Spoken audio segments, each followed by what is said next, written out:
I finished it. I finished the book. Yeah,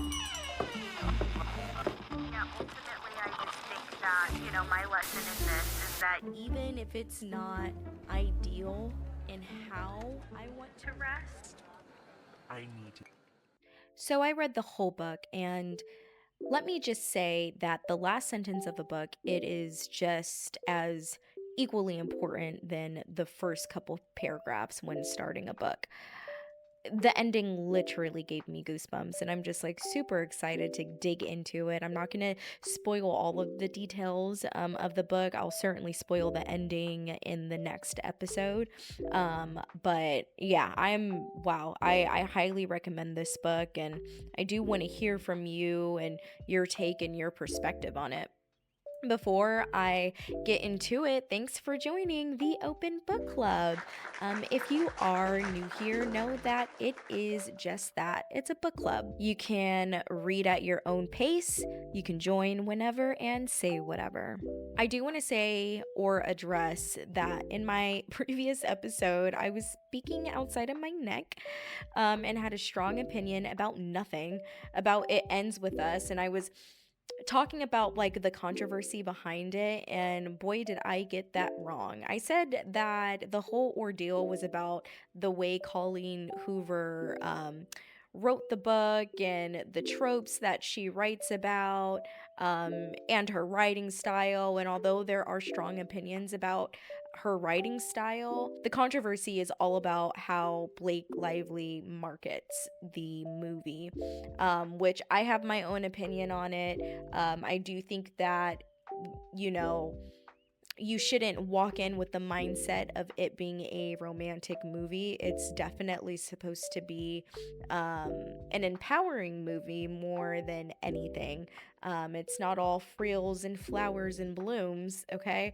It's mainly about just a woman who chooses herself through horrific abuse that she goes through, and how you can pick up on the little red flags before getting into a relationship. And I just thought that the red flags were brilliantly highlighted in the movie. So anyways, the controversy once again is about how she markets the movie, and that's all I'm gonna say about that. We all read the comments, we all read the articles, watched the interviews, and I mean, I more than likely agree with you and your thought on it. I'm not the type of person to talk about someone on the internet because I don't want y'all to talk about me. Okay, moving on.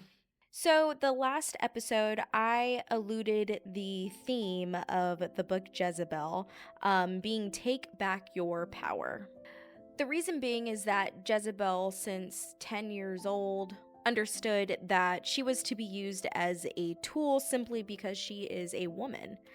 Her status didn't hold much weight. Although she was born with royal blood and born into privilege, didn't mean anything. It didn't mean that she had power. Therefore, when she was married off to Ahab, king of Israel, she did what she can to take control over what little leverage she had. Jezebel's pain is outlined in the first chapter at her birth. The palm of one of her hands, I believe it's her right or her left. Ooh, I don't remember. But the palm of her hand had like a mark on it. And one of the wet nurses said that this mark was a blessing to the goddess that they worshipped. The other wet nurse, on the other hand, convinced Jezebel's mother that the mark was actually a curse from the goddess and that they need to cut it out. And so they did just that. They mutilated her hand, which would leave a scar for the rest of her life. And I do feel like this scar represents the burden that she has to carry for the rest of her life as well. And that burden was that she appeared more powerful than she actually was. Again, she was born in privilege, but was only valued as a tool, nothing more. She wanted to prove that destiny was wrong. So she wanted to build temples and bring what was familiar to her in the land of Israel. Her scar and The goddess that she worshipped became her identity. And to deny that, she felt like they were denying her. And looking at it from that lens, it makes me feel like building the temples had nothing to do with giving the people this sense of free will to worship whomever, as she claimed. She said that she wanted to build the temples because she felt like the people in the land should be able to choose who they give their sacrifices to, who they worshiped, and who they followed. So the temples weren't necessarily a symbol of praise to her goddess. The temple was a symbol of Jezebel's power in the land. And if the temples were torn down, then how much weight does Jezebel's words truly hold? And that thought process brings me to the theme of this episode. Check your intention. I want to say check your intention at the door, but that's just, no, corny. If you're watching online, you're going to see that the video quickly went from nighttime to daytime. Mind your business. Okay. I'm going to continue as we were. There were multiple instances in the book that makes me believe that the temples are a symbolic of her intent to keep this sense of power. There is a part of the book, I believe, chapter 13, where she humbles herself in the temple of Yahweh, asking him to end all the famine and drought that was cursed onto the land. The curse was placed because, according to Elijah the prophet, the people of Israel worshipped other gods and goddesses, and that angered Yahweh, which made him curse the land in hopes of bringing his people back on path with solely worshiping him. Yahweh essentially gave Elijah the power or the judgment on when to lift the curse. The drought gets so bad, Jezebel recognizes that the people of Israel are dropping like flies on the street and can barely hold themselves up. Jezebel herself is falling physically weak and ill due to the famine. This angered her, and it made her even more angry at God for punishing their people by worshiping. He punished his people for worshiping other idols and gods and goddesses. She was especially angry with Elijah because she felt like he had the power by way of Yahweh to lift the curse, and he just chose not to. He just felt like the people weren't ready. And Jezebel gets so desperate that she gathers some of her personal items that she brought from Tyre and brought them to the temple of Yahweh to sacrifice these items in hopes that she's showing that she's trying to humble herself before him in exchange of allowing rain to fall, or just like for the curse to be lifted. And I'm going to read chapter 13, page 186, and so you can kind of get an idea of what she said. I am on my knees before you, Yahweh. I have humbled myself before you. I have sacrificed my most valuable, precious possessions, the last remnants of my life in Tyre. I am only an Israelite woman before you, begging you to end this drought, this famine. They are dying. Your people are dying. Save them. Save us. This part was actually really interesting to me. Initially, I was absolutely empathetic, and I know all too well what it's like to beg, right? I mean, she was so desperate for change that she kneeled down before God that she never considered to worship before in order to bring back a prosperous land. And anyways, it was interesting to me because she said that these things that she brought from Tyre were her most valuable possessions, and I disagree. I think that her valuable possession is her control, her sense of control. That's where she gets her power, and she was not willing to give up that control. These temples that she built were a symbol of the weight of her word. And throughout the book, the issue was that she was leading Yahweh's people away from him and making room for false idols and making room for other gods and goddesses for them to worship.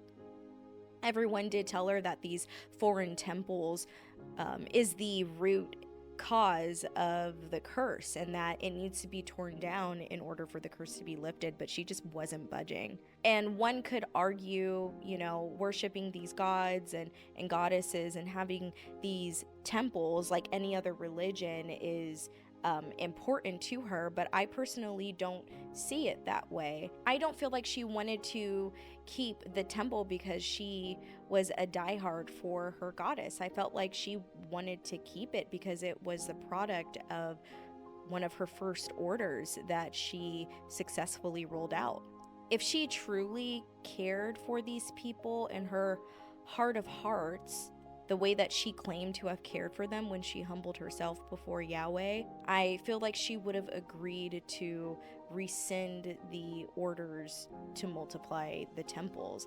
I feel like she would have been like, you know what, if this is the clear issue, not only are the people telling me this is the issue, but the prophet of Yahweh and Yahweh himself is making it clear that this is the issue, then perhaps I should tear it down so that way, we can have a prosperous land. And I also want to highlight that Jezebel understood that Yahweh was even more powerful than the gods and goddesses that she worshipped. Both her and her priestess acknowledged his power. With that being said, she struggled with submitting her power to God. I could be reaching, but I feel like the power to lift the curse, although it was in Elijah's hand, I felt like also was in her hand as well. And I felt like she just refused to bend or submit to God's will in order to keep control. She didn't want God to have control. She wanted control of the people. And then she wanted people to praise her for all the good that she's done. And man, I mean, this is for another topic, another word for another day, but there's just so much power in submitting. And I mean, I could elaborate on that, and I will at some point, just not today. Anyways, yeah, I felt like she should have checked her intention at the door, and I just wonder how it would have played out had she truly sacrificed what was mostly valuable to her. And again, it's control. Control. She found so much value in control. Hardly respect, too. It had nothing to do with respect. It had everything to do with powering,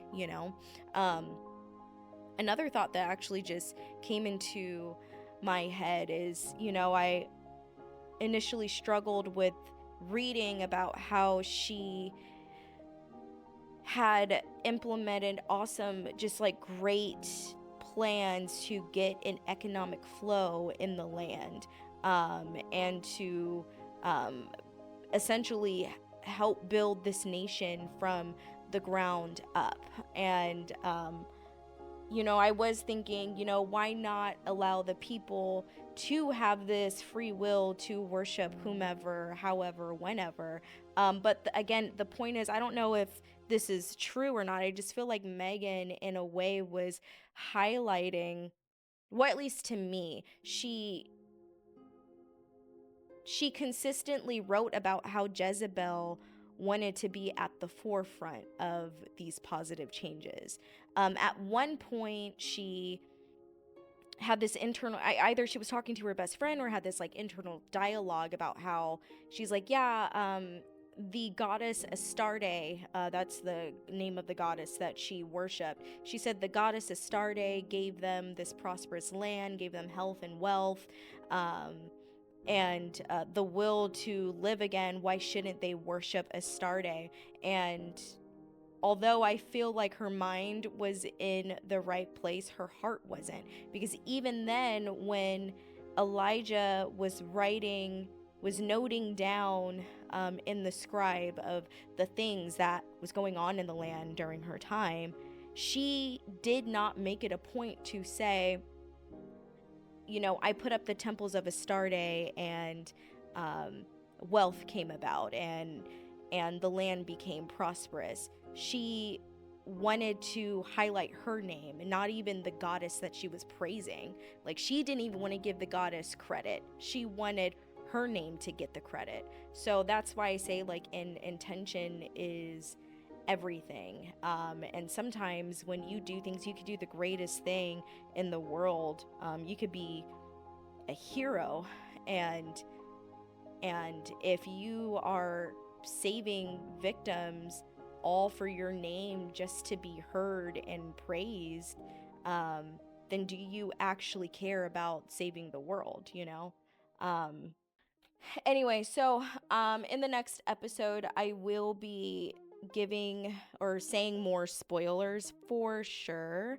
I finished the book. It totally gave me goosebumps in the end. I highly recommend it. Highly, highly, highly recommend it. Again, I feel like Megan Barnard brilliantly wrote this in a way where she doesn't offend believers. Like, I'm a believer in God. She didn't offend me, and also like humanized Jezebel, where I can actually empathize with her, not just as a woman but as a human being, you know. Although again, I keep saying like maybe her intention was to have fame and she did all this good things, but what good could come from it if it was all in her name and not for the sake of helping others? But I get that. I get having that sense of power and not wanting to submit it. You know, I totally get that. Like, I mean, we all work a 9 to 5, right?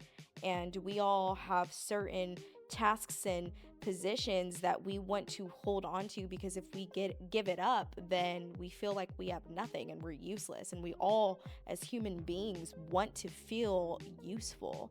If you don't feel useful, then you feel worthless. So, but I'm, you know, I also understand, and this is a practice, that the things that we hold on to, the things that we do on this earth is not attached to our worth. You can do nothing and still be worth so much more than what you can imagine. So, anyway, that is all. That is it. Goodbye.